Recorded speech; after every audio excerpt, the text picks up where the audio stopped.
এখান থেকে মাহফিল শেষ করে যদি বাড়ি যেতে পারেন, নরম তুলতুলে পরিচ্ছন্ন বিছানায় গিয়ে ঘুমাতে পারবেন। কিন্তু যেদিন দেহ থেকে প্রাণটা চলে যাবে, সেই দিন একেবারে মাটির বিছানা।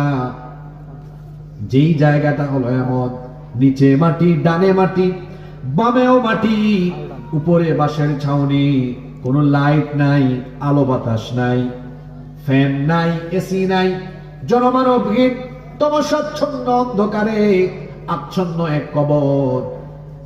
সাইজটাও বড় কম, মাত্র 3.5 হাত। ওখানে আবার যেতে হবে, সেখান থেকে আবার কিয়ামতের ময়দানে যিনি উঠাবেন, গলার আওয়াজ বড় করে সবাই বলেন, তিনি কে? পৃথিবীতে কবর দেওয়ার পদ্ধতি সর্বপ্রথম আরম্ভ হলো কিভাবে? এখানে আরেকটা জিনিস বলে রাখি, পৃথিবীতে একমাত্র মুসলমানরাই তাদের মৃতদেরকে সম্মানের সাথে দুনিয়া থেকে বিদায় করে। অন্যান্য ধর্মে যারা আছে